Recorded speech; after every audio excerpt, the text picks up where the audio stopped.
दोस्तों देखिए आपके सामने यहाँ पर एक चीज लिखा हुआ है, रिवर्स फॉरवर्ड स्टार्टर क्या होता है। अब यहाँ पर आप रिवर्स और फॉरवर्ड क्या होता है वो समझते हैं प्रॉपर तरीके से। यहाँ पर आप देखेंगे फॉरवर्ड में यहाँ पर आगे की दिशा में घूमती है मोटर और रिवर्स में पीछे की साइड में घूमती है। मतलब कहने का ये है, जब हमें मोटर को दोनों साइडों में घुमाना होता है तो हमारा रिवर्स और फॉरवर्ड यूज होता है। जैसा कि आप देखेंगे किसी लिफ्ट के अंदर, एलिवेटर के अंदर मोटर, लिफ्ट हमारी ऊपर भी जाती है और नीचे भी जाती है, तो एक ही मोटर होती है जो रिवर्स में और फॉरवर्ड में चलती है। क्रेन के अंदर भी हमारी इसी तरीके से मोटर चलती है, जहां पर आप देखेंगे लोड वाली है।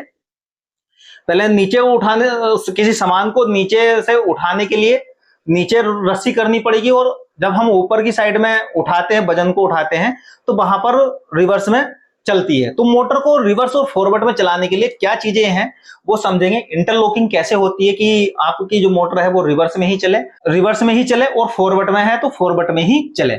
यहाँ पर मोटर जो है आगे की साइड को घूमेगी और रिवर्स जो है पीछे की साइड को उल्टी दिशा घूमेगी। यहाँ पर हमें 3 से 4 कॉन्टैक्टर की जरूरत पड़ती है, वो हम आगे समझेंगे। पहले आप यहाँ पर ये मोटा मोटा आप देखिए, यहाँ पर हमारे पास में 3 पोल की एक आरसीसी में मेन सप्लाई चाहिएगी, फॉरवर्ड कॉन्टैक्टर चाहिएगा और यहाँ पर एक रिवर्स कॉन्टैक्टर चाहिएगा, स्टार्ट बटन, स्टॉप बटन चाहिएगा।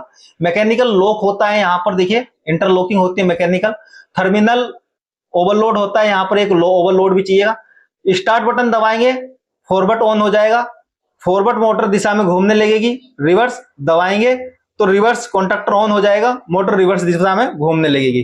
क्रेन के अंदर, कन्वेटर के अंदर, लिफ्ट के अंदर, रोलिंग मशीन के अंदर हमारा रिवर्स और फॉरवर्ड जो है वो यूज होता है।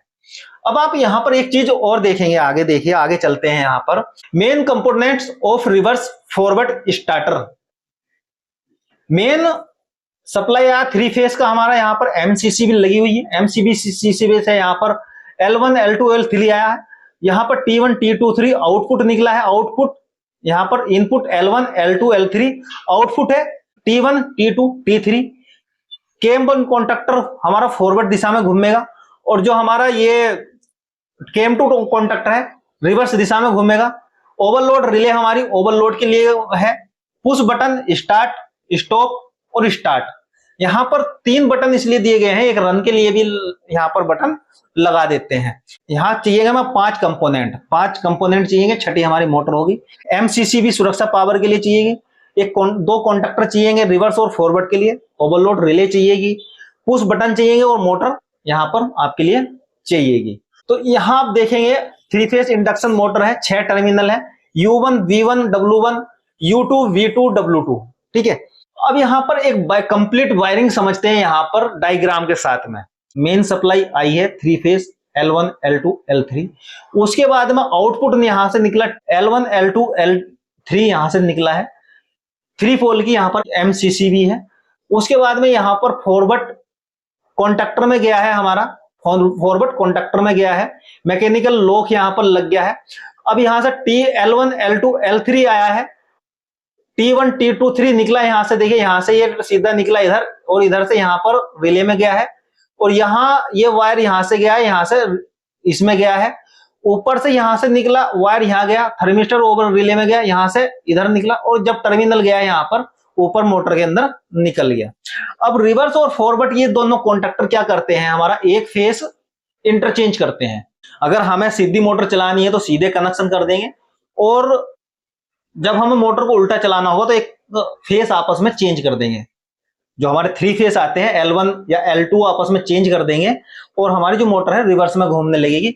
वही काम हमारा ये कॉन्टैक्टर करता है। जो टाइमर यहाँ पर लगा होता है, जो बटन यहाँ पर लगे हुए हैं, उसके बाद में इंटरलॉक कर देगा और हमारी मोटर रिवर्स में चलने लगेगी। देखिए जैसे कि यहाँ पर अगर हमें फॉरवर्ड में चलाना होगा तो पहले हमारा ये कॉन्टैक्टर होल्ड होगा और इसको जो है लॉक कर देंगे, ओवरलोड से जाएगी मोटर के अंदर। अब हमें चलाना है रिवर्स में तो ये कॉन्टैक्टर लॉक हो जाएगा, मैकेनिकल और इलेक्ट्रिकल ये कॉन्टैक्टर ऑफ हो जाएगा।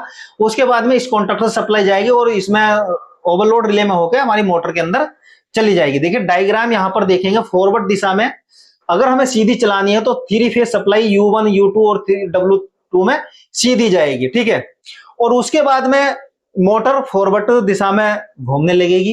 अब जब हमें रिवर्स चलाना होगा तो रिवर्स के लिए हमारा आर वाई वी इंटरचेंज हो जाएगा। यहां पर देखिए आर यहां पर आया है, तो या तो हम इसको इससे दे देंगे या हम इसको इससे दे देंगे, ठीक है।